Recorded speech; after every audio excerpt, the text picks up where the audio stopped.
It all started, as most cursed object stories do, with someone digging around in a garden where they absolutely shouldn't have been, in the quiet English town of Hexham, Northumberland. To be specific, because all cursed things seem to happen in either Northumberland or somewhere ending in Shire Two Brothers. Colin and Leslie Robson were just trying to pass a rainy afternoon in 1971. Their house, 3 Redesdale Road, was the kind of place that had a garden that looked like it had secrets. And oh, it did. While poking around in the dirt, the boys unearthed 2 small stone heads. They were roughly the size of large eggs, carved with eerily human-like faces, and perhaps worst of all, they looked old. Not museum old, but something's watching you old. You know the vibe. Now, if you or I stumbled across some mysterious carved heads in our backyard, we might call an adult, a historian, or ideally, a priest. The Robson boys did the next best thing. They brought the heads inside and put them on display like trophies. Classic move. This, of course, is when everything started to unravel faster than a mystery sweater caught on a nail. So before you get comfortable, take a moment to like the video and subscribe, but only if you really like what I do here. Also, post your location and local time in the comments, because if something weird starts happening to you after watching this, we want to map it. Let's get into it. I once bought a haunted toaster, and it still made better decisions than this family. Within days, strange things started happening around the Robson household.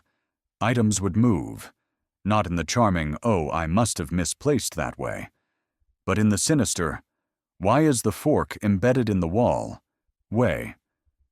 Doors slammed on their own.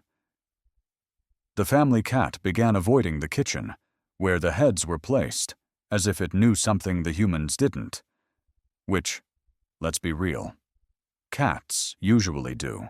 But it didn't stop there. One evening, the mother of the family, Mrs. Robson, felt an icy presence sweep past her in the hallway. She turned, expecting to see her children or at least an open window. There was neither, just the stone heads, perched innocently, and the distinct sense that they had moved ever so slightly since she last saw them. Forward, toward her. Now, to be fair, stone doesn't have legs, but if it did, these heads were definitely doing squats. A neighbor then reported something even stranger. She claimed to see what she described as a half-man, half-beast creature darting around their garden late one night. She said it was covered in hair and moved unnaturally fast, wolfish but upright.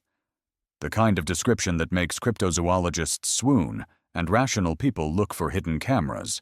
Of course, the Robsons didn't have the luxury of ignoring her, especially when another neighbor claimed their sheepdog went berserk near the property line and refused to enter the Robsons' yard ever again. Historically speaking, cursed objects causing supernatural disturbances isn't exactly unheard of. In fact, a study from the University of Virginia once categorized over 50 cases of so-called cursed items reported between 1900 and 1980, and 70% of those were discovered during some kind of home renovation or garden work. It's like ghosts have a union, and they don't like property value going up. So, where were we? Ah yes, 2 creepy little carved heads, supernatural shenanigans, and a very confused family cat. That would have been the end of it, had the Robsons simply buried the heads again or, yeeted them into the sea, like normal cursed object victims. But no, they decided to keep them. That's when things started going full haunted house in a bad TV special. Visitors to the house began reporting headaches, nausea, and the distinct feeling that they were being watched. One poor teenage babysitter claimed the heads turned to face her while she was watching television. It's important to note she never returned, not even for her paycheck. The family finally reached out to local authorities, or at least the academic kind, and that's when the story began to take on a more public life. Because when archaeologists get involved, things always get weird. And just in case you're wondering, Yes, there's an ongoing academic debate about the classification of so-called votive objects in Iron Age Britain. Some scholars argue these were symbolic tools of ritual or protection. Others suggest they were simply toys. Either way, they rarely come with spontaneous poltergeist activity and werewolf sightings. Oh, right, the wolf. You'll hear more about him later. By the time local researchers arrived at the Robson home, the heads had already been moved to a kitchen shelf. The moment the investigators saw them, they noted that the stone material didn't quite match the local geology. Another red flag in the cursed object playbook. They took the heads for further study. And the Robsons. They moved, like any reasonable family in a horror movie that ends before Act 2. Smart people. The Robsons. But unfortunately, the heads weren't done yet. Next up, the poor souls who thought taking them in was a good idea. The heads, once adopted by the academic community, did what all cursed objects do best: made themselves comfortable in their new home, and then promptly ruined everyone's life. After the Robsons vacated the house, they handed the Hexham Heads over to a local historian, a man named Des Craigie, who was, let's just say, unprepared for what was about to happen. Craigie, like many rational people with too many books and not enough ghost repellent, was fascinated by the heads. He thought they might be ancient Celtic artifacts, ritual objects, perhaps items of cultural significance. Within days of bringing the heads into his home, his wife began reporting strange noises at night. Furniture creaked, doors opened and closed. Once, while vacuuming, she claimed the cord suddenly wrapped around her ankle like a snake and yanked. Was it just poor vacuum ergonomics, maybe? Or maybe cursed rocks have hobbies? One evening, Des himself woke up to the sound of crashing from the kitchen. He crept out of bed, half historian, half action hero, and found the cupboard door wide open, its contents scattered on the floor. In the center of the chaos, the two stone heads, sitting smugly among the spilled cereal like they were having a midnight snack. And that's when the howling started. Not figurative howling. Literal, prolonged, bone-deep wolf howls, coming from the backyard. The thing is, Hexham is not known for its wolves. In fact, Britain hasn't had wild wolves for about 250 years. So naturally, Des assumed it was a dog, maybe a fox with vocal ambition. But when he went to investigate torch in hand, braver than most, he saw a shape. It was large, upright, hairy, and it vanished before he could get a good look. The Hexham wolf, ladies and gentlemen, or as it would later be lovingly dubbed by the tabloids, that thing again. Reports soon emerged from neighbors. One woman claimed she saw a tall creature dart across her yard, knocking over bins. Another reported seeing something furry through her curtains that wasn't wearing trousers, but probably should have been. If you're wondering whether this was mass hysteria, a prank, or just a series of unfortunate shadows, you're not alone. Paranormal researchers were divided. Some believed the heads were acting as conduits for ancient spirits. Others thought it was all a big misunderstanding, and possibly a neighborhood teenager with a fur suit and too much free time. Still, let's not forget one detail. The heads continued to move, and not just from shelf to floor anymore. One day, Des placed them side by side in his office. The next morning, one had turned 90 degrees and was staring directly at the door. Even he admitted, "I thought I was losing my mind, or worse, gaining someone else's." This is where the timeline starts to look suspiciously like a horror movie storyboard. Because every single person who took possession of the heads reported similar experiences. Nightmares, disembodied footsteps, a strange cold spot in the room, and that one weird sensation that someone was constantly just behind you, breathing slightly too loud. The phenomenon even included the occasional unexplainable injury. One visitor slipped on a dry rug. How exactly? No one could say. Another reported being pushed while climbing the stairs. The house became a revolving door of researchers, believers, skeptics, and one man who tried to exorcise the Heads by shouting Shakespeare at them. It didn't work. Eventually, Craigie had enough, whether it was the broken sleep, the wolf sightings, or just the general atmosphere of these Heads hate us. He passed them on to someone else. He wasn't the last. Of course. Cursed artifacts have a terrible habit of networking. Let's pause briefly for one fun and slightly off-topic fact. There's a legitimate, peer-reviewed paper from the 1980s discussing the psychological impacts of belief in cursed objects. One test group, told an item was haunted, reported a 73% increase in anomalous sensations including chills, movement, and dread, even though the object was a boring piece of wood. In short, belief has power. But the Hexham Heads, they seemed to work whether you believed in them or not. Back to the wolf. The creature was seen again, this time by a visiting electrician named Malcolm. He was working outside when he noticed something watching him from the tree line. He later described it as not quite a dog, not quite a person, and definitely not a tax issue. It didn't growl. It didn't charge. It simply looked at him, then turned, and vanished. What makes the Hexham wolf different from your usual werewolf lore is that it never attacked anyone. It never harmed a soul. It just appeared, always in tandem with the presence of the Heads, then disappeared again like a glitch in the neighborhood matrix. This added a whole new layer of confusion to the mystery. Were the Heads haunted, or were they summoning something? And if so, why? Meanwhile, the Heads' reputation grew. Paranormal investigators began knocking on doors. Local teens dared each other to sneak into the yard. Someone even suggested turning the place into a haunted bed and breakfast, which, let's be honest, would absolutely sell out on Airbnb. But it wasn't funny to the people living through it. And so the Heads passed on again, this time into more official hands.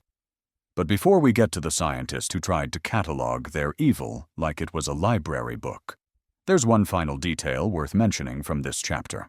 At some point, during a particularly bad week of strange noises, one of the Heads was found at the bottom of the stairs, just sitting there, perfectly centered. Facing up, no one admitted to moving it. Everyone in the house swore it hadn't been there the night before.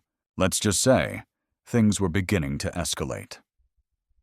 When in doubt, pass the cursed objects to someone who reads Latin for fun. That, more or less, was the strategy when the Hexham Heads ended up in the care of Dr. Anne Ross, a respected Celtic scholar, archaeologist, and the kind of woman who had probably seen enough ancient relics to be unfazed by a couple of creepy garden rocks. Spoiler alert, even she wasn't ready. He wasn't. Dr. Ross was thrilled at first. The Heads intrigued her. Their features were roughly carved but eerily specific bulging eyes, oversized brows, crooked mouths with the faintest sneer of disapproval, like tiny stone librarians. She immediately suspected they might be related to Iron Age Celtic artifacts, possibly votive heads meant to represent deities or protective spirits. Or, as she later put it, they may have been sacred, which is sometimes the same as do not touch. She took them home. This, of course, was mistake number one. The Ross household was not your average home. It was filled with books, scrolls, replicas of ancient tools, and enough tea to fuel a small British army. But the moment the Hexham Heads entered, that very British calm was replaced with something far stranger and louder. It began with footsteps, not the kind of ghostly creaks you can brush off. No, these were deliberate, human footsteps, heavy, pacing, always at night. Dr. Ross assumed it was her daughter sneaking around to steal biscuits or her husband indulging in a 3 a.m. stress walk. But when she checked every time everyone was asleep, except her, the footsteps never came from the same direction twice. Sometimes from the hallway, sometimes from the attic, once from directly outside her bedroom door. And worst of all, they always stopped when she opened the door to check. This is the part in a horror film when the music cuts out and the lights start flickering. And flicker they did, soon. Lights began to turn on and off at random. Dr. Ross's husband swore the kitchen light exploded while he was mid-toast. The family dog, who had previously only barked at doorbells and passing clouds, began growling at corners. Not barking, just low, unsettled, growling. And then came the worst event of all the possession incident.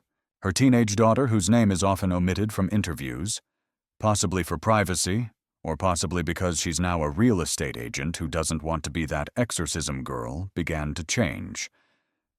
At first, it was subtle. Trouble sleeping, mood swings, but then it turned theatrical.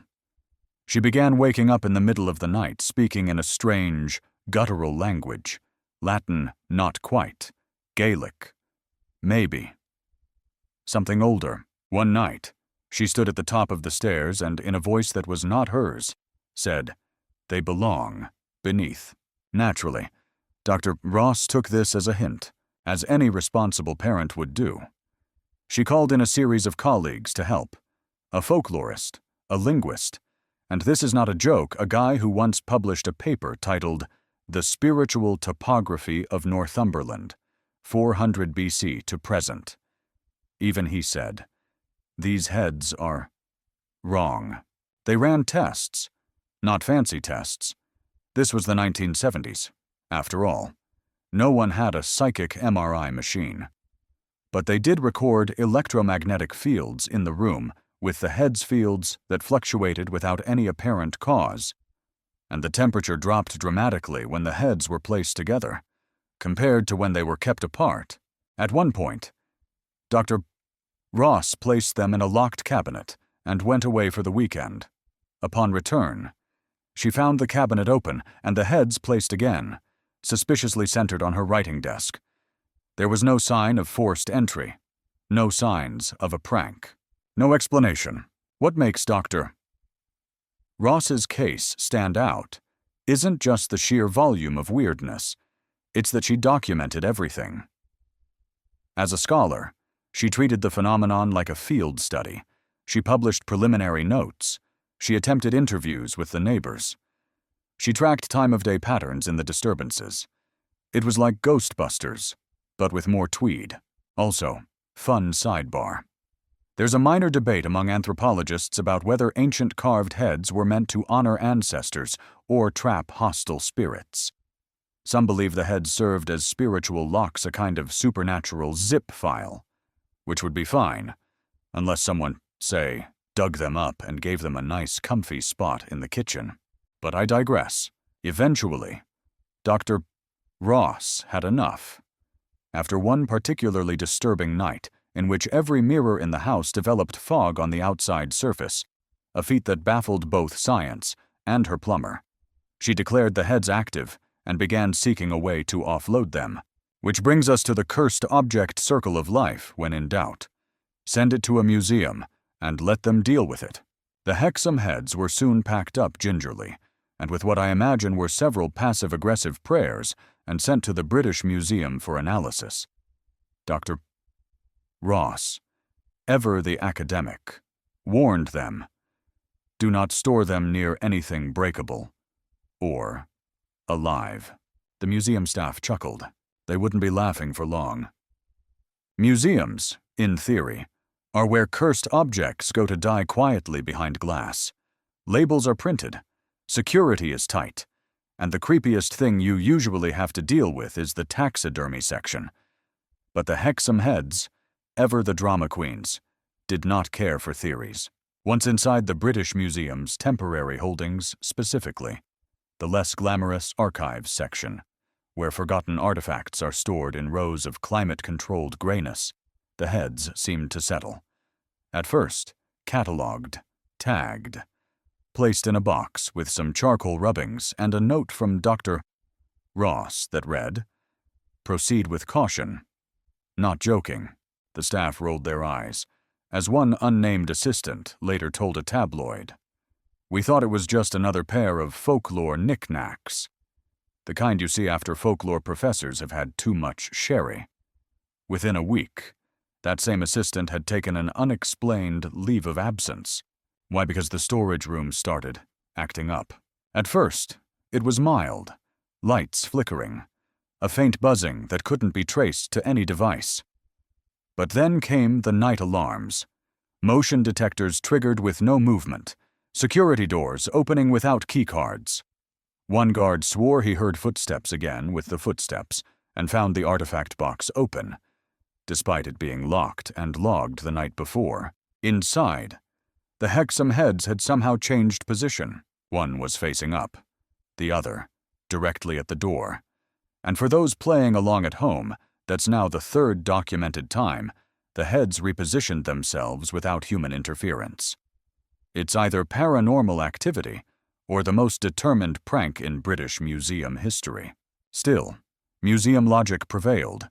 They brought in a specialist, someone with a master's degree in being unimpressed, to re-examine the Heads and determine whether they were, in fact, ancient Celtic relics or just really ugly mid-century art projects. This is where things got messy. The material analysis came back as concrete and sand. That's it. Not limestone, not granite.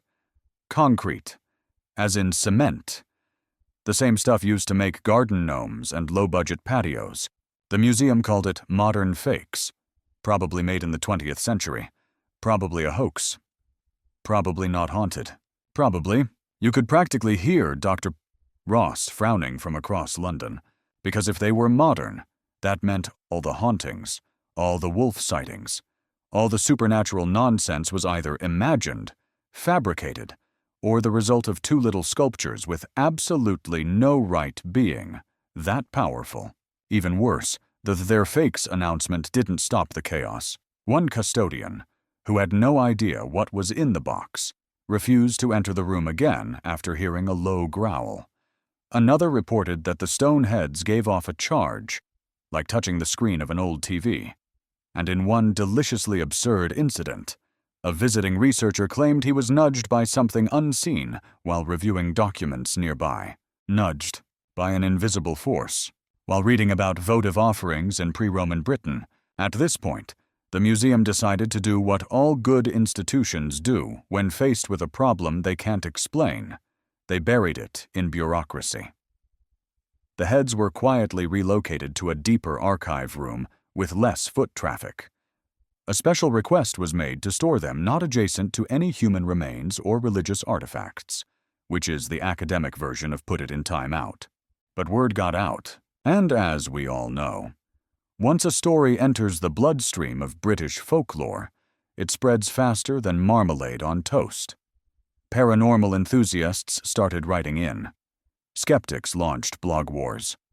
One fringe newsletter even proposed that the Heads were geo-activated druid transmitters linked to ley lines and ancient Earth frequencies.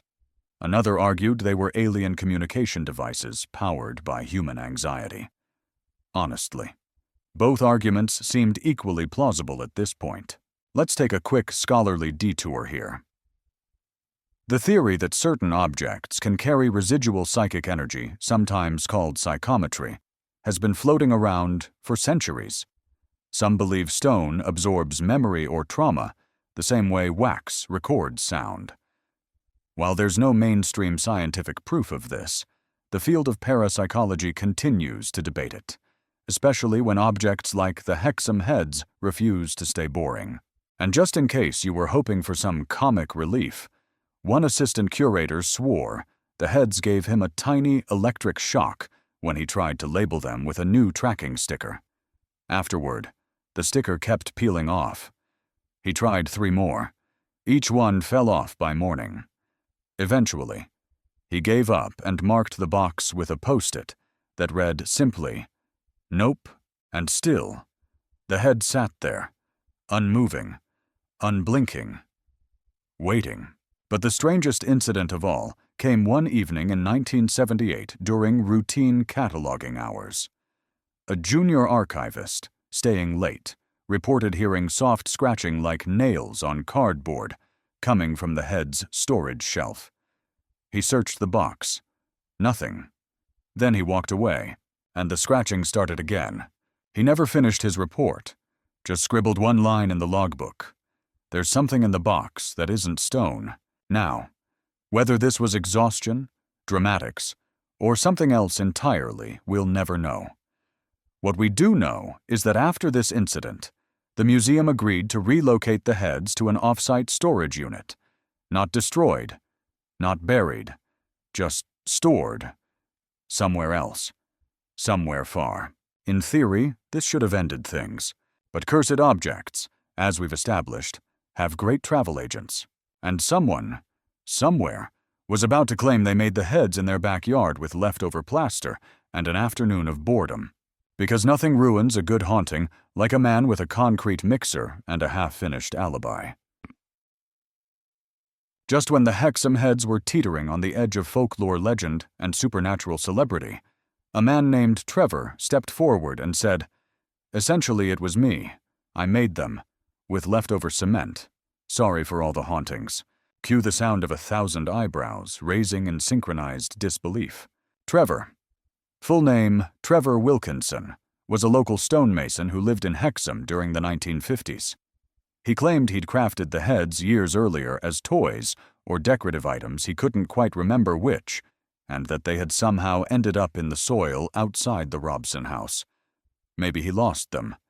Maybe someone else took them and tossed them there later. The important part, he said, was that they weren't ancient. The world, especially the very tired British museum archivists, breathed a collective sigh of relief. A rational explanation at last. Cursed no more. Just some concrete garden blobs, born of boredom and bad taste. Except, there were a few problems with Trevor's confession. First, his timeline didn't quite add up. He claimed to have made the heads in the mid-1950s, but the house at 3 Redsdale Road was built in the 1930s.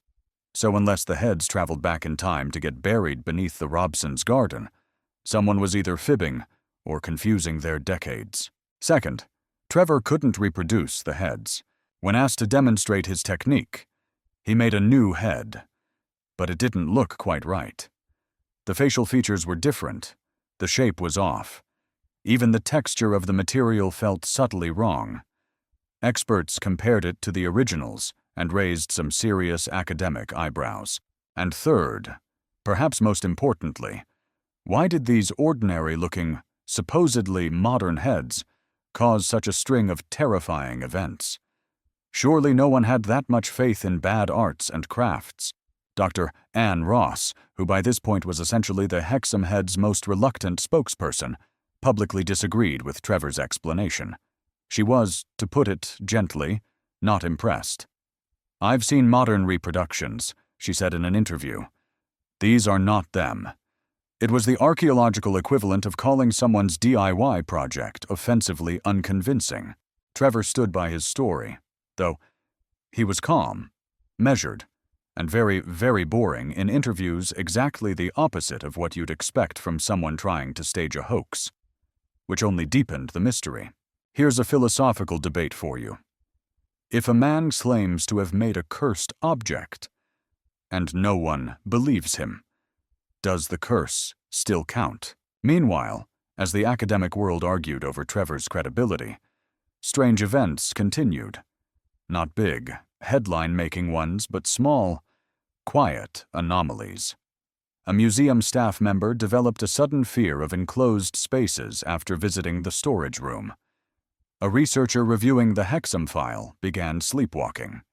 A local journalist assigned to cover the hoax reveal was hospitalized after an unprovoked dog attack, which, while statistically not uncommon, was just close enough to the Hexham wolf to feel uncomfortable. People started whispering again. What if Trevor had made similar heads, but not these? What if his memory was flawed? Or worse, what if he'd been manipulated? It sounds dramatic, but this is the sort of mental gymnastics that happen when the facts don't behave. And then came the real kicker. Someone noticed that while Trevor's new head was made with modern cement, the originals contained small traces of quartz, a mineral often associated, in fringe science, with the storage and transmission of energy. Now, whether you buy into the idea of resonant psychic fields or not. And let's be honest, most scientists do not. It did raise an eyebrow or two, because quartz has long been used in spiritual practices and energy work, and also in radios and watches. And if you're feeling mystical, maybe portals to spooky nonsense. This led to another wave of fringe theories. One camp believed the heads were, in fact, psychic artifacts constructed deliberately as vessels for energy. Another group thought they were made to represent spirits of the land, and that disturbing them had triggered ancient territorial protections. A third, smaller group believed Trevor himself had been chosen somehow influenced to craft modern duplicates of older, now lost relics. He was, in their words, a vessel for cultural memory. Yes, that was an actual phrase someone used in a documentary interview. No, he did not blink when he said it. Amid all this madness, Trevor stopped giving interviews. Maybe he got tired. Maybe he finally realized that I made those never a relaxing sentence when the objects in question are rumored to summon ghost wolves and cause spontaneous ceiling leaks. Let's talk about those for a moment. Because yes, another family who came into brief possession of the heads later claimed their ceiling began dripping water only in the room where the heads were stored.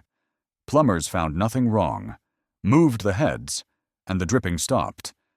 Coincidence, sure, but also, come on. Meanwhile, paranormal forums began trading wild stories. One person claimed the heads called to them in a dream. Another posted photos of similar carvings found near an old Roman ruin. Some claimed the heads had Celtic roots. Others went further, arguing they were Pictish, pre-Celtic, or even Norse. At one point, someone connected them to Atlantis. Because of course they did. Even today, there's no firm consensus. Were the heads ancient? Were they modern? Were they a prank gone wrong? Or had they simply attached themselves to something darker, something older than their material form? The only thing everyone agreed on was this: they were weird. And bad things happened around them. Whether those things were psychological, coincidental, or something else entirely. No one wanted to be the next person to find out firsthand, except, of course, for a handful of brave or bored scientists who decided it was time to throw some electricity at the problem, because nothing says progress like testing haunted rocks with wires and voltmeters. But before we get there, here's one final Trevor anecdote after his story made the rounds. Several locals claimed they remembered similar heads from their childhoods, heads that were carved by hobbyists, heads that ended up buried, heads that sometimes disappeared. Were there more out there? If so, how many? And where were they now? So imagine this. You're a junior technician at a university lab, mostly in it for the paycheck and the occasional free biscuit tray in the break room. One day your supervisor hands you a cardboard box and says, "We're going to test these for residual psychic energy. Also, try not to stare into their eyes too long." Welcome to the next chapter of the Hexham Heads story, the science phase, or, depending on your perspective, the science-ish phase. By the late 1970s, after several paranormal researchers had declared the heads highly active objects, a few brave souls in the fringe corners of physics and parapsychology decided it was time to bring empirical methods into the picture. Yes, this involved things like measuring magnetic fields, testing for radiation, and running what one technician affectionately dubbed the Ghostbuster Protocol. Step 1. Place the heads in a Faraday cage that's a metal mesh enclosure designed to block electromagnetic fields and observe whether they emitted any detectable signals. They didn't. Step 2. Check for background radiation. Still nothing. Step 3. Run vibration resonance tests. That's when things got interesting. When hit with certain frequencies low, almost inaudible pulses, the heads began to resonate. Not like a bell, but subtly, like a tuning fork that hadn't quite made up its mind. Some researchers swore they could feel the shift in the room, as if the temperature dropped half a degree. Others chalked it up to overactive imaginations. One lab assistant reportedly vomited halfway through the session, but in his defense, it might have been the vending machine egg salad. And then came the psychological tests. A team from a small parapsychology institute in southern England decided to conduct a presence perception study. Participants were asked to spend time in a room with one of the heads unaware of what it was and record their emotional responses. The room was blank, quiet, evenly lit. No spooky soundtracks or dry ice fog, just a table, a chair, and the smiling little concrete goblin. Over 70% of participants reported feeling uneasy, watched, or oppressed. A few said they felt dizzy or heard faint whispering, though audio analysis turned up nothing. One woman refused to enter the room after glancing through the window. When asked why, she said, "It's smiling at me, but it isn't happy." Charming. To be clear, this is all anecdotal. You could make similar claims about taxidermy squirrels if you put them in the right lighting. But the sheer consistency of these responses made even skeptical researchers pause. One psychologist, Dr. Laura McBride, suggested the head's expressions might hit an uncanny valley sweet spot, a psychological effect where something is close to human, but just off enough to be unsettling. Our brains are wired to detect faces, she explained, especially faces that feel wrong. The Hexham Heads tap into that discomfort. She then suggested replacing them with stress balls, which was not well received. So no ghost signals, no radiation, but maybe psychic discomfort and weird resonance. That's where most of the formal research ended. No grants were renewed, no follow-up studies. Universities aren't big fans of publishing papers titled, "The Rocks Made My Assistant Cry." Still, behind closed doors, a quiet kind of obsession lingered. The heads had acquired a reputation, not evil exactly, but troublesome. People described them the way you might talk about an aggressive houseplant or a particularly judgmental cat. And then, just as mysteriously as they had arrived, the Hexham Heads disappeared. Sometime in the early 1980s, after a brief stint in a museum archive complete with temperature-controlled storage and a Do Not Disturb label that might have been a joke, the heads vanished from public record. One archivist reported seeing them in 1984. Another swore they were packed up for relocation in 1986. After that, nothing. No photos, no catalog entries, no confirmed sightings. It was as if the heads had simply walked away.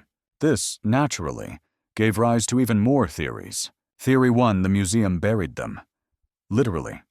Decided they were too much trouble and gave them a quiet, anonymous grave in the countryside. You laugh, but this has happened before with other problematic artifacts. Not haunted ones, necessarily just ones that were awkward, politically charged, or culturally ambiguous. Theory 2. Someone stole them. Maybe a collector of occult curiosities, maybe a bored intern, maybe the heads wanted to be taken. That last one is less a theory and more a sentence you say when you've been reading too many Reddit threads at 3 a.m. Theory 3. They never left. Some believe the heads are still in the museum's archives mislabeled, perhaps, or sealed away in some forgotten crate at the back of a climate-controlled room that smells vaguely of mildew and old secrets. Regardless of where they ended up, their legacy lingered. Over the next decade, copies began appearing online, ceramic reproductions, 3D printed versions. One Etsy shop even sold earrings shaped like the heads, perfect for when you want your ears to radiate cursed energy. And here's where things get really niche. Some of these replicas were said to cause strange events themselves. Not hauntings, necessarily, but just weirdness, dreams, lost time, unexplained appliance malfunctions. Again, anecdotal. But there's something about the Hexham Heads that seems to inspire people to notice things. Whether that's confirmation bias or genuine residual energy, who can say? But perhaps the strangest legacy of all. In the late 1990s, A group of amateur occultists published a short book arguing that the heads were not cursed, but protective, that the discomfort they caused was a warning, a kind of early warning system for spiritual danger. They even called them guardian effigies, suggesting the bad luck happened after the heads were removed, not while they were present. Naturally, someone had to test this theory. And yes, it went exactly the way you think it did. Chaos, lawsuits, and one very confused plumber. But before we get to that story, take a breath, shake it off, maybe grab a snack, because the heads are about to resurface in the 2000s and not in the way anyone expected. It began, as most cursed object resurgences do, with an eBay listing. In early 2002, a user with the cryptic handle RelicSeeker77 posted what they claimed was one of the original Hexham Heads. The title read simply, "Unusual Ancient Stone Head, British Folklore, Very Rare." The photo was grainy, taken with what looked like a toaster camera. But there it was, that unmistakable carved face, still smiling its little goblin smile, as if it had just heard your darkest secret, and was absolutely thrilled about it. The listing was up for less than 24 hours. It vanished before most folklore nerds even had time to argue about it on forums. No one could confirm if it was real, if it was a replica, or if it had been taken from a museum vault by a disgruntled archivist with a grudge and a shopping habit. The internet did what it does best, spiraled. Reddit threads bloomed overnight. Message boards filled with blurry zoom-ins and wild theories. One user claimed to have tracked the buyer down to a postal code in Norfolk. Another insisted the photo showed obvious signs of modern tooling, while a third simply commented, "That thing blinked. I swear." Meanwhile, in the real world, the heads were quietly becoming academic poison. No serious scholar wanted to touch them. A few bold graduate students tried to base theses on the Hexham legends, but advisors gently steered them toward safer topics, like 12th century tile work or beet farming in medieval Flanders. The heads, it seemed, were radioactive metaphorically, of course scientifically. Still no measurable radiation. Then came the documentary. It was a late-night cable affair, Britain's most haunted artifacts, curses, crimes, and creepy concrete. A solid B-tier production with just enough fog machines to imply drama without breaking the budget. But here's the twist halfway through. A segment aired featuring a retired police officer named Greg Sutherland, who claimed to have handled the heads personally during the 1971 disturbances. He said, and I quote, "They made you feel like you were being watched, even when you were alone, especially when you were alone. We had a lot of cats go missing around that time." Could be unrelated. But still, that interview, brief as it was, reignited public interest. And where public interest goes, tourism often follows. Welcome to Hexham's ghost economy. The town, once content to ignore its stone-faced past, began to lean in. A few pubs added themed cocktails. The cursed cranium and goblin grog were local favorites. A heritage shop began selling Hexham Head plush toys with little felt frowns. One very serious walking tour guide, dressed in full Victorian mourning garb, led nighttime lantern tours that ended near the original site of the Robsons' house. The script included the line, "And it was here, dear guests, that a wolf-headed specter did stalk the innocent children." Allegedly. Hexham wasn't exactly flooded with tourists, but the story had legs. Even without the heads physically present, their reputation had grown into something larger than the object itself. They'd become mythic, like King Arthur's sword, but with worse vibes and fewer noble quests. Around this time, a group of folklore scholars from the University of Lancaster decided to revisit the case. Their angle was simple, not to prove whether the heads were haunted, but to understand why people believed they were. They interviewed locals, scoured old police reports, and cataloged every newspaper clipping from the 70s through the early 2000s. What they found wasn't a smoking gun or ghostly video footage, but a pattern, an emotional arc. The heads showed up in times of instability, first during social tensions in the 70s, then in the early 2000s, when post-9/11 anxieties and millennial dread were peaking. People were seeking meaning, any meaning, in objects. The more mysterious, the better. Their conclusion, the Hexham Heads weren't just relics. They were mirrors reflecting our own fears, our own need for narrative, our craving for control in a chaotic world. They published a paper titled Goblin Stone Collective Myth-Making in Modern British Folklore, which, to be honest, sounds like a prog rock album. It was well received in niche academic circles and completely ignored by everyone else. But they made one final point that stuck. The danger is not in the heads themselves, but in the way we speak about them. Stories accumulate power, and this story has no ending. Chilling, right? Still, for the average person browsing oddities online or wandering through Hexham, the story had cooled. No new sightings. No fresh wolf boy attacks. Just the lingering memory of two small concrete heads that had somehow left a nation nervously glancing over its shoulder.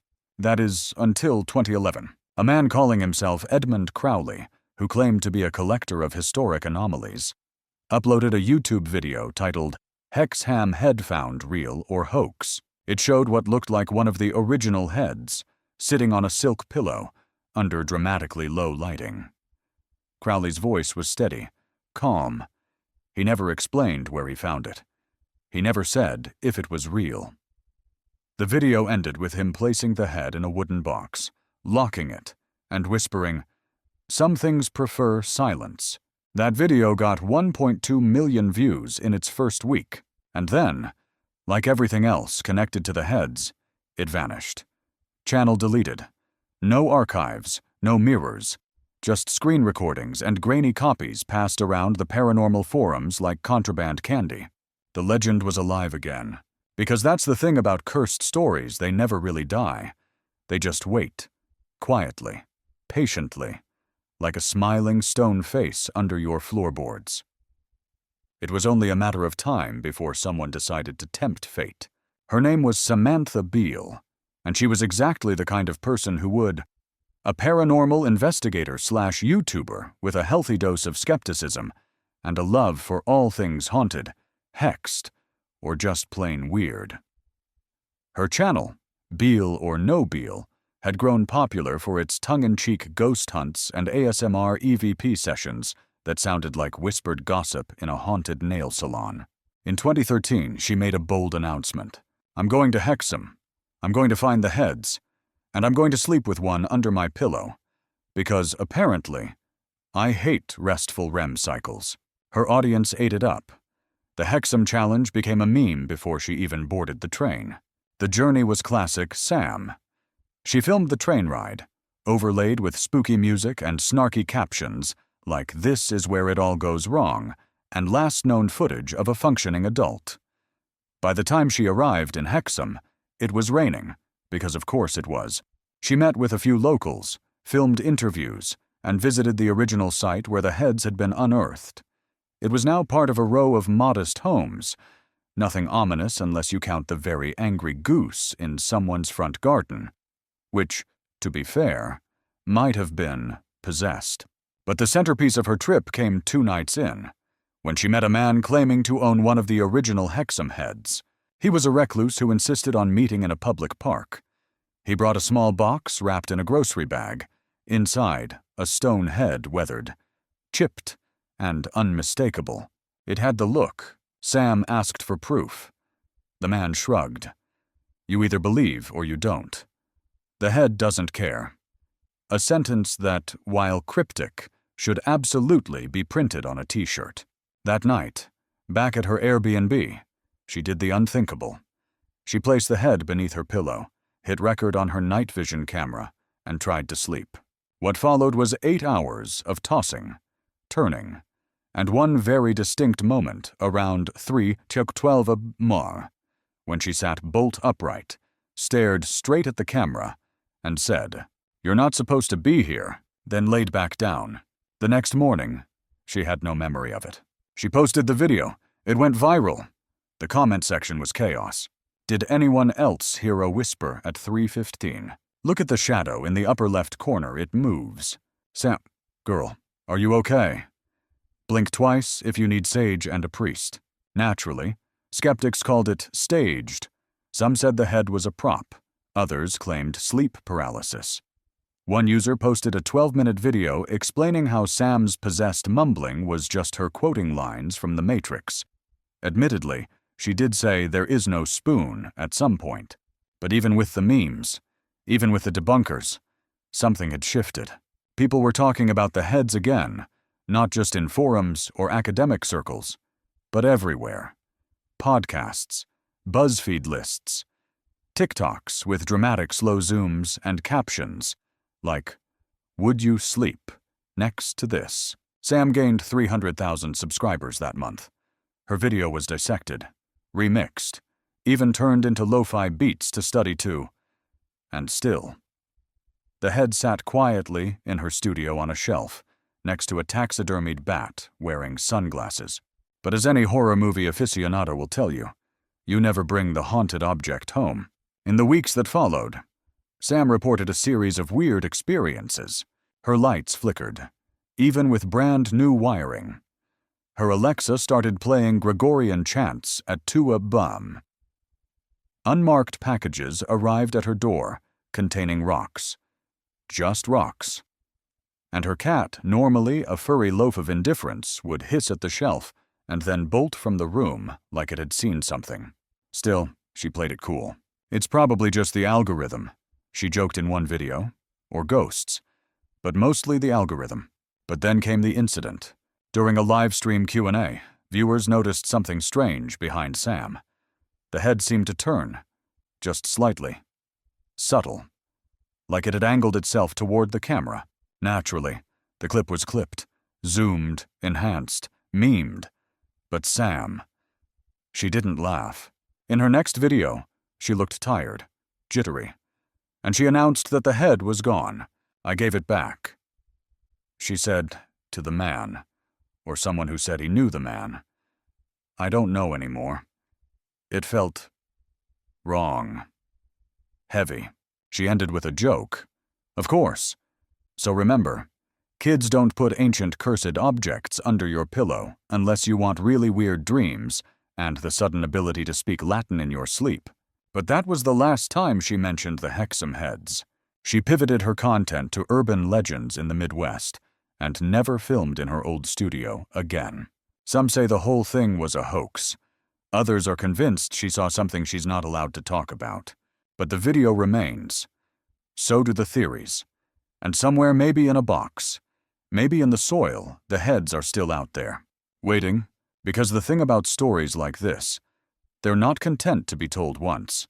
They want to be remembered. They whisper. They nudge. They stare. And sometimes, if you're not careful, they follow you home. Hexham wasn't exactly thrilled to be back in the spotlight. The town had enjoyed decades of low-stakes anonymity, occasional local ghost walks, the odd newspaper article around Halloween, maybe a fringe BBC documentary if someone got ambitious. But now people were showing up. In droves, paranormal tourists, TikTok teens with EMF readers. They didn't know how to use. Crystal-wearing influencers asking where the spirit vortex was. One man even tried to dig up a neighbor's garden because his pendulum started spinning really fast. He was politely escorted off the property with a shovel to the ankle. Locals had two choices: lean into the weirdness or hide. Some leaned. A bakery rebranded one of their pastries as a Hexham Head muffin. A corner pub added a poltergeist pale ale to the menu. A B&B owner offered cursed stone head packages, which were really just smooth pebbles in a gift bag. Capitalism, after all, is the strongest force in the paranormal world. But others, especially those who'd been around in the 1970s, grew visibly uneasy. Because if you lived through the original wave, you remembered how it felt. The sense that something had been uncovered that didn't want to be. The dogs barking at nothing. The lights that clicked off just when you needed them most. The dreams. And now it was happening again. Residents began reporting strange happenings. One woman, Jean Morris, not her real name. She didn't want ghost chasers camping outside her window. Swore her television turned on every night at 2:04 a.m. Always to static. She lived alone. No pets, no timers, no electrical faults found. Another man said he found tiny, muddy footprints in his hallway one morning. He lived on the 3rd floor. No children. No mud anywhere nearby. And then there was the school teacher who started sleepwalking. Nothing new, she'd said, until she realized she was sleepwalking to the same patch of woods every night. No matter where she fell asleep, hotel, friend's house, didn't matter. Always woke up, barefoot and confused, standing near the old excavation site, once with a pine cone in her mouth. Naturally, this caught the attention of more than just thrill-seekers. A small group of academic researchers, parapsychologists, cultural anthropologists, and one very tired-looking folklorist named Dr. Lynn Hayward arrived in Hexham to study what they referred to as a reactivated psychic site. They brought gear, notebooks, dowsing rods, and opinions. Events like these, Dr. Hayward told the Northumberland Gazette, are best understood not as single phenomena, but as complex social echoes, psychic reverberations. Think of it as historical trauma with a supernatural feedback loop. The locals just nodded and asked if she wanted tea. One of the researchers, however, went missing for several hours on a routine solo walk. He returned dazed, muddy, and missing one shoe. He had no memory of what happened, only that he followed a sound he couldn't describe, like someone humming underwater, and then woke up behind the public library. His audio recorder static, his GPS tracker spinning like a roulette wheel. Still, the team stayed. And they weren't alone. News crews started arriving. A tabloid ran a headline that read, "Death Rock returns. Cursed heads drive town mad by." Which, to be fair, is about as subtle as a sledgehammer made of fear. And then came the conspiracy theorists. They arrived in vans, some with antenna arrays mounted to the roof. They claimed the heads were part of an ancient signal system, a Neolithic GPS, perhaps, or a buried alien transmission network. One man tried to connect the Hexham Heads to Atlantis. Another insisted they were interdimensional child recruitment devices. All this, of course, made it very hard for the researchers to collect serious data. But it did something else, too. It made the town start to fracture. Some believed the heads were truly evil, that even speaking of them aloud was a kind of summoning. They advocated silence, ritual, maybe even burial. Others believed in power, but not malevolence. They saw the heads as ancient protectors, spirits of the earth, keepers of forgotten wisdom. And some, inevitably, thought the whole thing was hype, mass suggestion, one giant social media-fueled LARP with a spooky artifact at the center. But belief is a funny thing. You don't need everyone to agree. You just need enough people to feel uneasy in the same room. And that's when the first fire happened. An old storage unit on the edge of town, rented by an anonymous tenant, went up in flames. Inside, they found scattered relics, animal bones, and what looked like dozens of small stone carvings in various stages of completion. Some said it was a hoax workshop, someone making Hexham Head knockoffs to sell on Etsy. But one local firefighter later told his sister something strange. There was a moment, just as we got close to the center of the blaze, where everything went silent, like a vacuum. Then the heat dropped. Coldest fire I've ever felt. He later retracted the statement, but he never fought another fire. Meanwhile, one of the duplicate heads from the scene ended up in the possession of a nearby university for analysis. The results were inconclusive. The stone was old, yes, but indistinct. No trace of modern tools. And somehow, impossibly, it registered a low-level electromagnetic pulse, a flicker, a pulse, then gone. That's when the government stepped in. Just a man in a suit, quiet, clipboard. Visited the university, signed a few forms, and the head was gone. No further questions. Of course, that only made the theories worse. The incident became known online as the Hexham Lockdown. Forums lit up with blurry maps, unverified whistleblowers, and YouTube breakdowns with titles like, "They Took the Head," "What Are They Hiding?" But underneath all the noise, the original question still burned quietly. What are the Hexham Heads? And what do they want? Because here's the thing. Most people forget about cursed objects. They don't just haunt you, they inspire you to dig, to ask, to touch, to bring them back into the light. And that, friends, is how the cycle begins again. It started, as these things often do, with a podcast. You know, the kind, low-budget, high-drama, hosted by a guy with a suspiciously vintage microphone and a co-host who only speaks in cryptic one-liners. The show was called Cursed and Curious, and its latest season was fully dedicated to what it dubbed the Hexham Headache. Catchy, dangerous, irresistible. In the first episode, they covered the basics, local lore, the Robson's discovery, the haunted children, the centaur-like creature incident, which they dramatized with deeply unsettling Foley work, and of course, the disappearance of the heads themselves. But by episode 3, the hosts were calling for citizen investigators to crowdsource new sightings. It caught on like wildfire. Suddenly, everyone wanted to be part of the Hexham mystery. Reddit threads exploded. Discord servers popped up. There was even a TikTok trend where people carved their own Hexham heads from potatoes and buried them in their backyard to see if anything weird happened. Spoiler, it usually did. But that might have been more about raccoons than curses. Then came the map.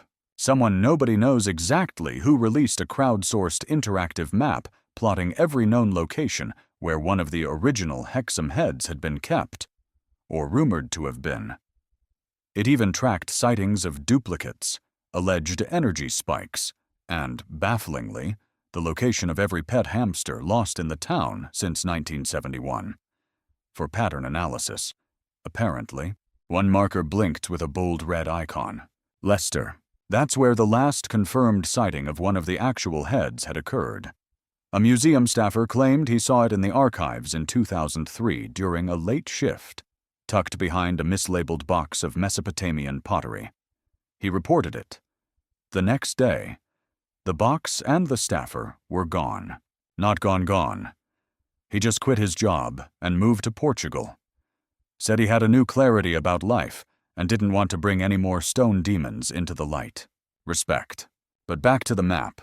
Because of it, attention shifted away from Hexham and toward wherever those blinking red icons popped up. One led to a farmhouse in Wales, another to a supposedly haunted antique store in Brighton, yet another to a locked cabinet in a private occult collection in Munich, owned by a former stage magician named Klaus, who once attempted to summon a shadow entity using spoons and vinegar.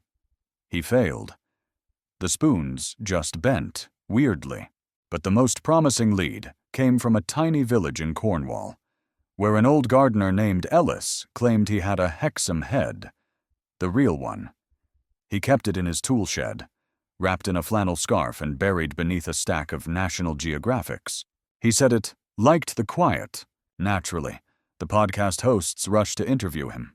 They arrived with camera gear, field recorders, and a psychic medium named Claudia who wore 6 rings and refused to walk near metal fences. What they found was unnerving. The tool shed, for starters, smelled like wet stone and rusted soil. Not unusual, except it hadn't rained in weeks. Ellis guided them to a corner, pulled away a few boxes, and there it was. The head, smooth, weathered, its eyes half-lidded in that eternally unimpressed way. A faint shimmer in the granite, like crushed moth wings. When Claudia touched it, she gasped and promptly threw up into a watering can. Ellis nodded, as if that confirmed something he'd long suspected. "She doesn't like strangers," he said simply. For a few minutes, everyone just sat there. Even the podcast hosts, usually eager to monologue, seemed stunned. Then the lights flickered.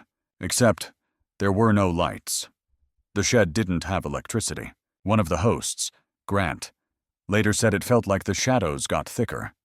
Like the corners of the shed were suddenly farther away than they should have been. Depth collapsing in on itself. Claudia muttered something in French, then took off all 6 rings and placed them in a neat circle around the head. Ellis clapped politely.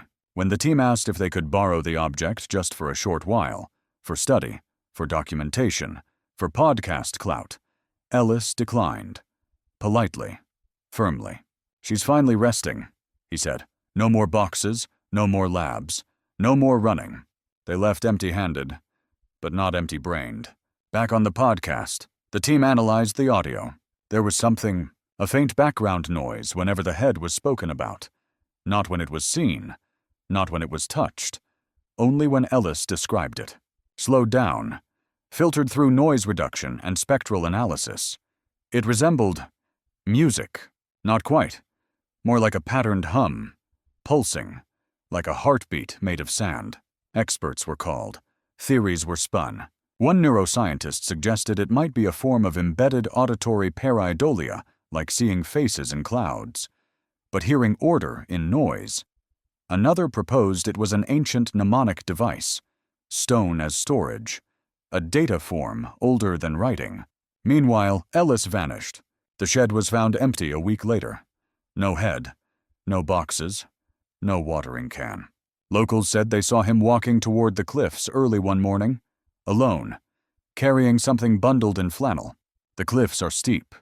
The sea is deep. And sometimes, at night, people swear they hear humming from the waves. One local fisherman, very drunk and very sincere, claimed he saw a head-shaped object floating on the tide, its eyes still half-lidded, still unimpressed. And from then on, the podcast stopped. No goodbye episode, no final update, just silence. Their social media accounts were frozen, the Discord deleted, all episodes pulled from streaming. Only fragments remain. Transcripts saved by fans. Speculation. Pirate uploads on sketchy file-sharing sites with names like CurseCache. Net. But the effect lingered. More and more people became obsessed with the idea that the Hexham Heads were never meant to be found. That they were relics of containment, not decoration. Not artifacts, anchors, holding something in, or holding us back. One folklorist even compared them to ancient psychic fire alarms. Warning systems from a time when the world was thinner, looser, more alive with things that had too many limbs and not enough faces. The debates continue, but every few months, somewhere new, someone finds a head, or something that looks like one. And every time they do, the story changes a little more. There's a phrase in certain esoteric circles, those cluttered corners of the internet, where occult librarians and lizard people enthusiasts sip herbal tea and argue about ley lines. The phrase is, "The object observes you back."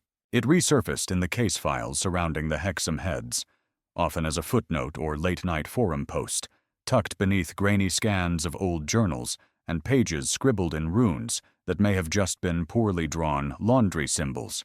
But one particular document stood out. It came from a retired parapsychologist named Dr. Maisie Fenwick, who had worked briefly with the British Museum during the early 80s, before vanishing from academic circles entirely. Her name had been footnoted in a few of the original Hexham Head articles, but her full report had never been published until it leaked anonymously in 2017, thanks to a cracked university hard drive and a grad student with too much caffeine and not enough supervision. The report was titled, rather bluntly, On the Phenomenology of Observant Stone Objects. Catchy. Within, Dr. Fenwick detailed her personal experiments with objects she believed shared the Hexham Heads' behavioral traits. She claimed some stones emitted low-frequency vibrations that only affected short-term memory. Others, she said, created dream synchronicities between multiple people in the same room. And then there were the responders. These were items often made of stone, clay, or bone that changed slightly depending on how you looked at them. The Hexham Heads, she believed, were responders of the highest order, not cursed, not evil, simply reactive. She wrote, "To gaze upon the heads for too long is to invite commentary not from within, but from beyond. They do not whisper. They mirror. Their silence is instructional, which, frankly, Sounds like something you'd find in a fortune cookie handed to you by a cryptid in a raincoat.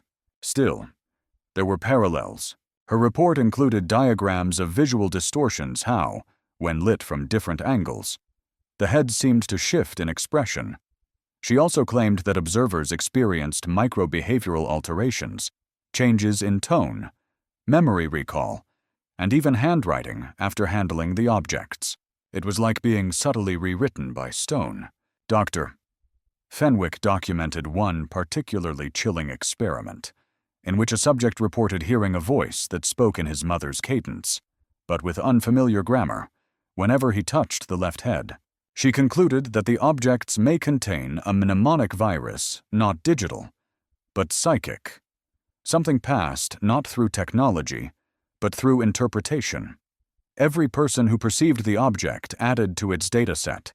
In the same way, a dream gets weirder the more you tell it aloud. That would explain the shifting lore. Why one version of the story ends in tragedy, another in rebirth.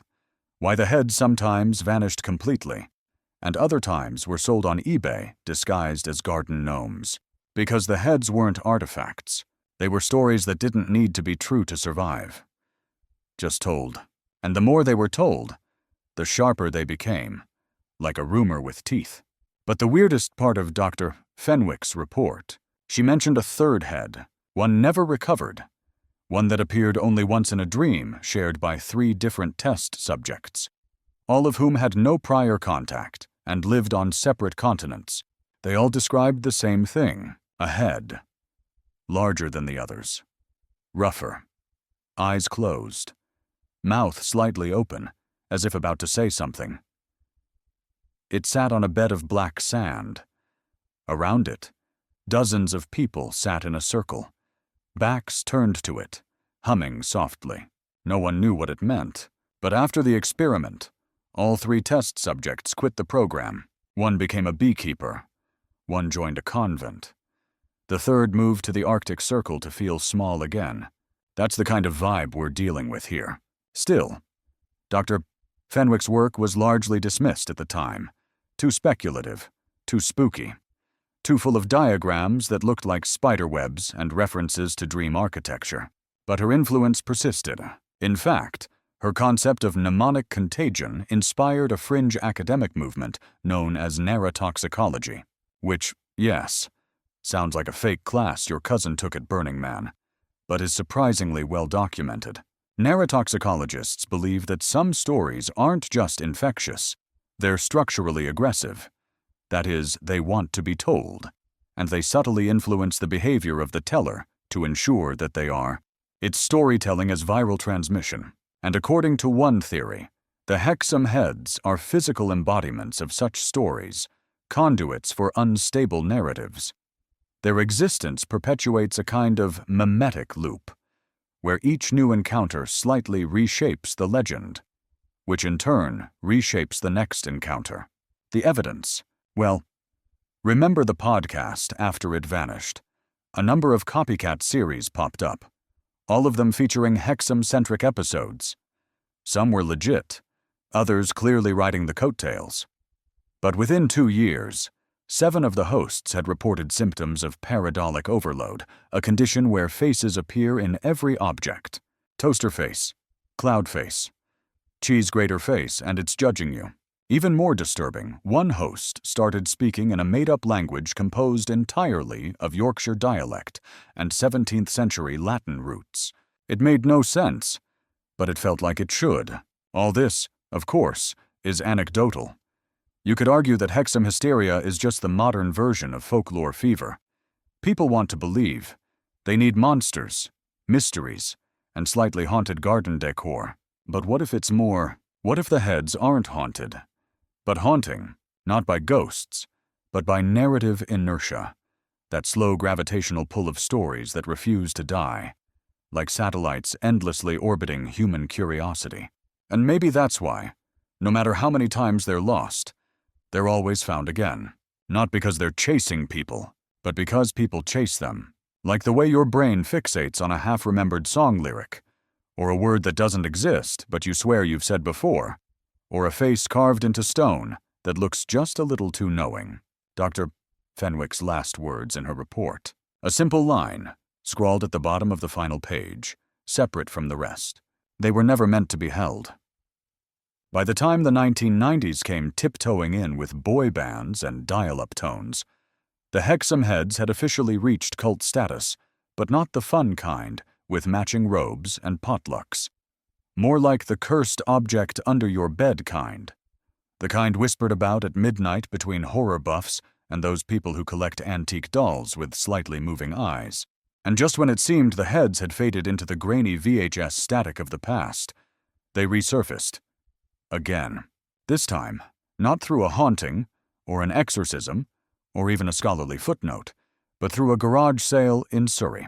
Now, to be clear, no one sets out to buy cursed Neolithic replicas next to a folding chair and a box of VHS tapes labeled Home Videos, 1987, 1989, do not watch. But that's exactly what happened to one Nigel Crowther, a mild-mannered postal worker and amateur birdwatcher with an unfortunate knack for being in the wrong place at exactly the right time. Nigel's version of the story goes something like this.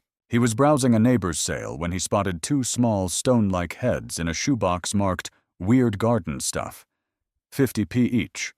They were oddly familiar, slightly warm to the touch. And one, he swore, winked. Naturally, Nigel bought them. When he got home, his wife took one look and declared, "Those are absolutely cursed." Put them back outside. Nigel, like many men before him, did not listen. That night, the clock in their kitchen ran backwards for 47 minutes. The cat, normally aloof, refused to enter the living room, and Nigel dreamed of a field of heads all chanting in Old English about jam. Not like philosophical jam. Literal fruit preserves. The horror. By the end of the week, Nigel had developed a mild stutter. His car battery kept dying at exactly 3:33 a.m., and he could no longer pronounce the word scone without weeping, which, in Britain, is basically a crisis. Eventually, he contacted a local historian/witch named Brenda Voss, who specialized in what she called stone whispering. Brenda took one look at the heads and calmly asked, "Do you have life insurance?" She then performed a ritual involving sage, sea salt, and a DVD of The Wicker Man used as a coaster.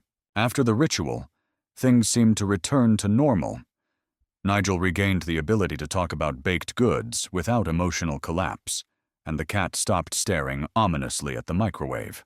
But Brenda warned him the heads weren't cleansed, only dormant. Like cursed sourdough, once you feed it attention, it starts growing again. She suggested burying them in consecrated soil or, failing that, placing them in a sealed container with iron shavings, rosemary, and a very specific passage from Beowulf translated by a left-handed monk. Nigel, overwhelmed and confused, did what any reasonable person would do. He donated them to a local museum with a vague note that read, "Please don't touch. They bite." The museum in question was the Northumberland Heritage Centre, a small operation tucked behind a library and an enthusiastic taxidermist. When contacted about the donation, the staff laughed. But within 2 months, 3 employees had quit. The motion sensors started tripping at night, and the janitor refused to clean the display room unless wearing earplugs and a blindfold. The exhibit was quietly closed. So where are the heads now? Good question. Officially, the Hexham Heads are unaccounted for. Some say they were loaned to a traveling folklore exhibit in Wales. Others insist they were stolen, melted down, or locked away in a university archive filed under miscellaneous spooky. One theory claims they're at the bottom of a well, thrown there by a librarian who refused to let her collection be haunted. But the most compelling rumor, they were replicated. A niche but passionate community of stone-carving hobbyists, inspired by the online buzz around Nigel's ordeal, began recreating the heads for fun. Etsy shops popped up. TikToks were made. Some versions had LED eyes. Others included resin replicas sold with tiny warning labels that read, "Do not name them." And here's the truly bonkers part. Some people started experiencing the same symptoms: dreams, flickering lights, feelings of being watched, pets acting out Shakespearean levels of betrayal, all tied to the replicas. One Reddit user documented a full 6-month descent into Hexham-flavored chaos after buying a knockoff head labeled Hexby from a flea market in Kent. Their posts chronicled cold spots in the house, reverse-barking dogs, and, oddly, a sudden and uncontrollable obsession with ancient pottery. Now, here's where we pause for a brief, real-world interjection. From a psychological standpoint, this could be a case of collective suggestion. Once a story becomes famous enough, people begin to imprint its patterns onto their own lives. The curse becomes a kind of template, waiting to be filled in by personal chaos. One misplaced object, one weird dream, and suddenly you're starring in your own spooky documentary. But from a folklore perspective, it's the natural evolution of a living myth. The original heads may be lost, buried, or locked away. But the story, the belief the narrative pull, remains. And now, it lives in dozens of basements, bedrooms, and garden shelves around the world. Each replica a seed, each story a sprout. You might even have one near you right now. Okay, probably not. But check your junk drawer, just in case. And the real kicker, it turns out the heads aren't unique. In 2009, a researcher named Dr. Emilia Brandt published a comparative study on microephagic objects of unknown origin, highlighting over a dozen similar cases across Europe and Asia. Clay figures, carved stones, and wooden totems, most of them unearthed by accident, most surrounded by eerily similar stories, behavioral shifts, supernatural sightings, and a pervasive sense of being seen. Which raises the question, what if the Hexham Heads were just one node in a much larger web, a worldwide network of silent observers, stone-faced narrators of human curiosity, bound not by geography, but by attention? What if they don't haunt us? What if we haunt them with our need to look, to interpret, to tell stories that might never want to end? And so, the mystery deepens. Because whether real, fake, or somewhere in between, the heads have done what few artifacts ever truly do. They've survived, not as relics, but as ideas. And ideas, especially the spooky, funny, terrifying ones, are the hardest thing to bury. Some stories fade.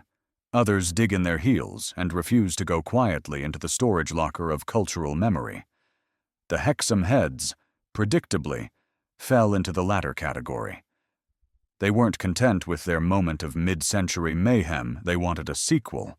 And not just any sequel, a late-stage, genre-bending, plot-twisting one. Enter the paranormal TV era. By the early 2000s, audiences had developed an unquenchable thirst for haunted doll specials, haunted mirror exposés, and, naturally, haunted stone heads with a taste for chaos. The Hexham Heads became a kind of supernatural celebrity cameo, like the Boba Fett of cursed objects, brief, mysterious, and oddly marketable. So it wasn't long before they were resurrected on television. The show was called Britain's Haunted Artifacts Curses, Coins and Creepy Crumpets. Yes, that's a real name. And no one's proud of it. The producers tracked down anyone who had ever claimed to possess, touch, or even think aggressively about the Hexham Heads. Among the experts interviewed were a former museum guard who swore the heads moved positions when no one was looking. 1 minute, left shelf. Next minute, right shelf. I don't hallucinate. I gave up the sherry. A pet psychic who believed one of the heads had possessed a parrot in Newcastle. And a man named Barry who claimed the heads predicted the outcome of every World Cup since 1974, provided you asked them politely, and fed them Jaffa cakes. The show was a hit. Ratings spiked. Merchandise followed. Mini Hexham head keychains, glow-in-the-dark stress balls. Even a line of scented candles titled Stone Cold Terror Notes of Moss, Antique Guilt, and Distant Screams. Somewhere along the way, the Hexham Heads stopped being just a mystery and became a brand. But here's where it gets weird. Again, a university student named Priya Desai, pursuing a degree in anthropology and late-night doom scrolling, decided to write her senior thesis on object-centered folklore and the modern mythos of the Hexham Heads. She wasn't a believer. At first, just a highly caffeinated academic with a penchant for folklore, she requested permission to examine the last known replica of the Heads, housed at a private collection in the Yorkshire Paranormal Society's office/bingo hall. They said yes. She arrived. She took notes. She measured the replicas, sketched their faces, and recorded EVP sessions for fun. But when she played the audio back, she heard something unexpected, a voice, low and gravelly, muttering in Old Norse. Now, Priya didn't speak Old Norse. Most people don't, outside of Viking reenactment groups and certain corners of YouTube. But her roommate was doing a thesis on Scandinavian poetry and managed to make out the words, "Watcher buried, dust awake, flesh forget." Priya, being a rational person, did what all rational people do. She assumed it was a prank. She scrubbed the audio, found no glitches, ran spectral analysis. Still nothing. Then the dreams started, always the same, a long hallway, lit by flickering torches. At the end, 2 heads on a pedestal, whispering, watching, waiting. Sometimes, she would wake up with the faint outline of stone pressed into her palms. And once, she found gravel in her shoes, despite not having left the apartment. She burned the thesis after graduation, not out of fear. She claimed just creative dissatisfaction. But when asked about the Hexham Heads at her 10-year reunion, she reportedly said, "They're not heads, they're locks. And we keep turning the key." No further explanation. Stories like Priya's didn't go viral. They seeped, whispered between niche Discord servers, buried in Reddit threads, and turned into animated YouTube shorts with ominous piano music. But they did something dangerous. They gave the heads relevance again. In folklore studies, this is what's called narrative rejuvenation.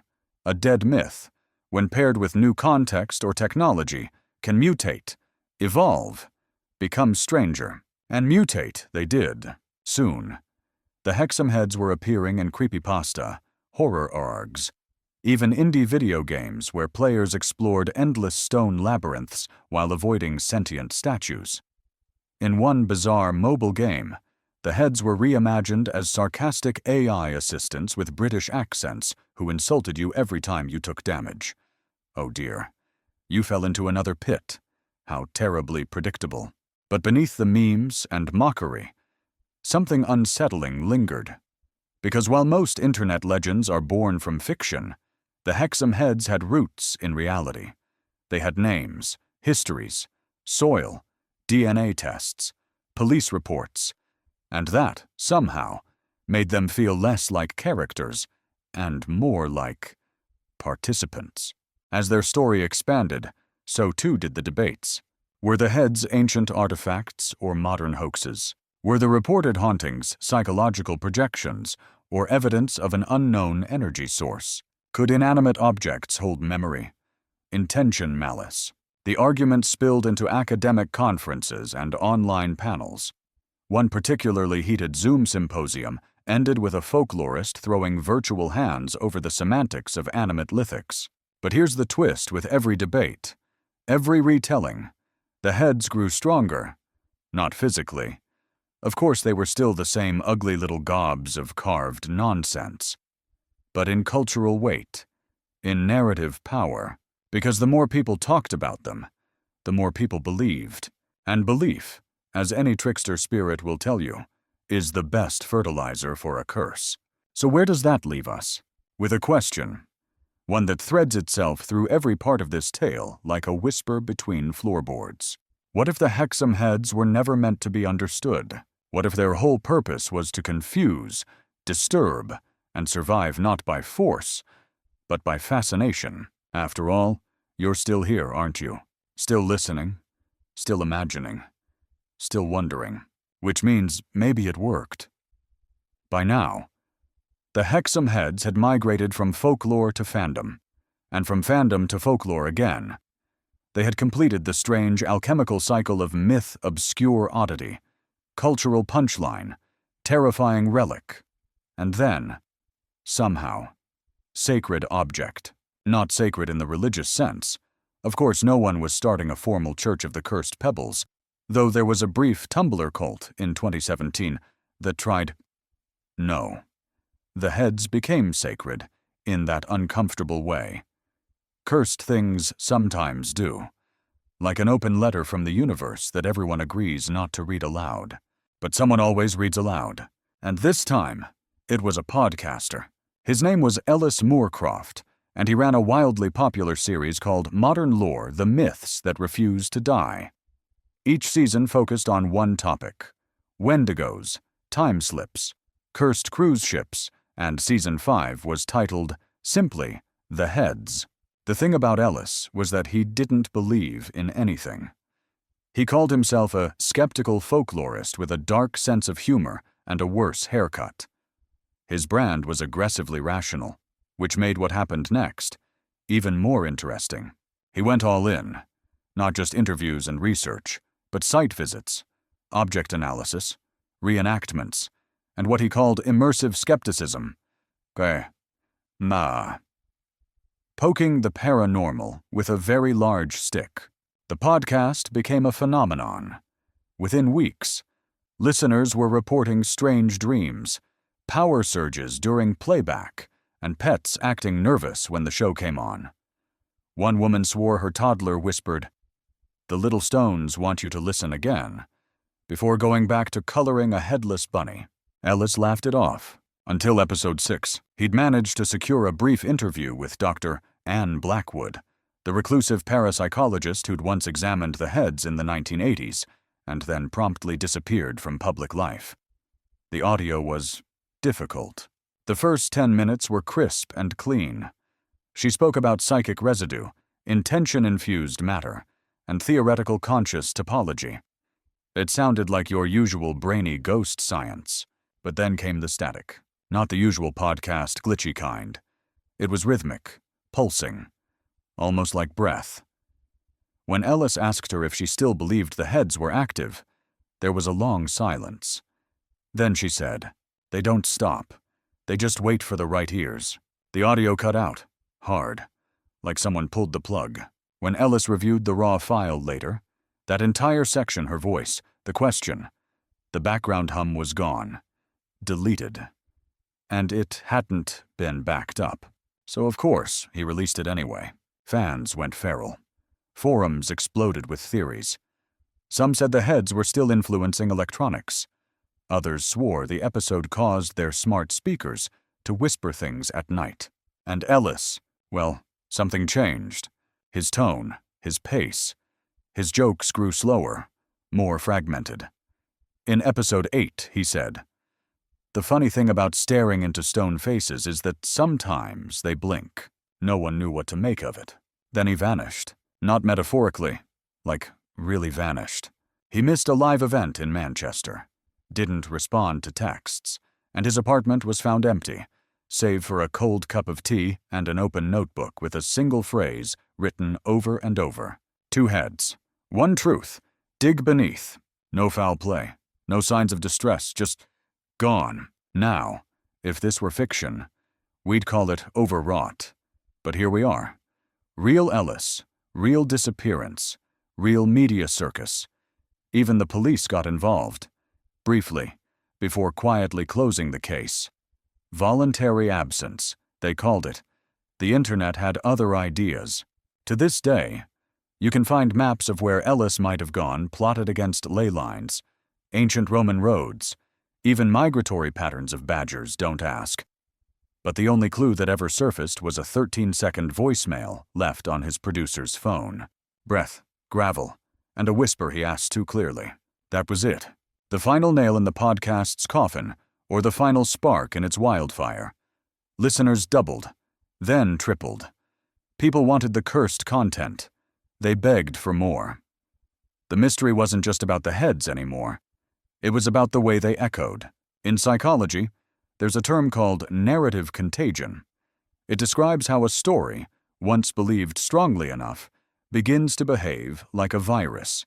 It spreads, replicates, infects perceptions. The Hexham Heads were no longer two little stones. They were an idea. And ideas, unlike heads, can't be lost behind radiators or locked in university drawers. They worm their way into dreams, into algorithms, into long-form bedtime thrillers just like this one. And so here we are, in a moment, both absurd and haunting. You, lying in bed or slouched on your couch, listening to a story about a pair of stone faces carved by unknown hands, found in a flower bed, possibly cursed, possibly not, but definitely never forgotten. There's no moral, no resolution, just a lingering sensation that maybe some stories tell us, and we simply answer back. Years passed. The Hexham Heads, or whatever versions of them still existed, had become the equivalent of digital urban legends whispers in Reddit threads, subjects of YouTube explainer rabbit holes, and occasional Halloween podcast content when the usual ghosts and goblins felt too tame. But for all the pop culture buzz, something quieter was unfolding. There were sightings. Not of the heads themselves. Nobody was posting Instagram selfies next to a pair of lumpy stone faces. No. It was more like people felt them, especially in places with Roman roots, rural Northumberland, the crumbling edges of Hadrian's Wall, places where moss clings and history hums underfoot. People reported dreams of watchers, of blinking statues, of footsteps outside their homes followed by silence, and a sense of being judged by something old and small and patient. A retired postmaster from Durham claimed to find one of the heads at the base of his garden wall. It was embedded in the dirt, just peeking out like it had burrowed there over time. He took it inside, placed it on the mantel, and within 2 weeks his dog refused to come in the house. His granddaughter stopped visiting. "It feels like a tooth," she said. The postmaster eventually left it in the woods. But he swore that it came back. Same scratches, same not-quite-human smile. He moved to Spain shortly after, citing climate and cursed artifacts as his reasons. The official record, of course, remains ambiguous. The British Museum does not hold the Hexham Heads, nor does the Ashmolean, nor any private collector willing to admit it. At one point, there was talk of a university study to determine their true origin once and for all. But the lead researcher mysteriously dropped the project after reporting a period of persistent auditory hallucinations involving whispers in Proto-Celtic. She took up landscape painting instead. As for the original Robson family, the brothers who started this whole mess by kicking up some weird stones while playing, they refused to speak to the press after the 1990s. One of them, Tom, allegedly burned every photo of the heads he could find and emigrated to Canada. He builds log cabins now, alone. And somewhere, possibly, a drawer remains, a simple drawer in an office or garage. Inside, 2 small stone faces nestled in crumpled tissue paper. Waiting. Or maybe not. Maybe the heads were never about the stones. Maybe they were a mirror, a trigger, a tool used to fracture the certainty that things stay where they belong, that ancient stories stay buried, that small objects can't carry massive consequence. In one fringe academic journal published in 2007 and retracted a week later, a young mythologist posited a theory. The Hexham Heads aren't cursed. They are conduits, vessels that amplify the stories already present in the people who hold them. He wrote, "When one touches the head, it doesn't bestow a narrative. It excavates one. It's not that they haunt you. It's that they make you haunt yourself." You can still find a PDF of that article online if you dig hard enough. But maybe you shouldn't. Because here's the thing. By listening this far, by following the crooked little path through folklore and fact, through cursed objects and cursed people you've invited them in. Just a little. No need to panic. It's just a story, after all. And yet, somewhere, in the dark between rational thought and wild imagining, There's a whisper. Not a voice. Exactly. More like a presence. It doesn't ask you to believe. It just waits for your mind to wander far enough to wonder, far enough to feel the weight of silence where an answer should be, far enough to hear a laugh that sounds like it's carved from stone. And as you shift in your bed, your chair, your couch, as you glance once more into the shadows of your room, you might hear the oldest question of all. Did they find you too?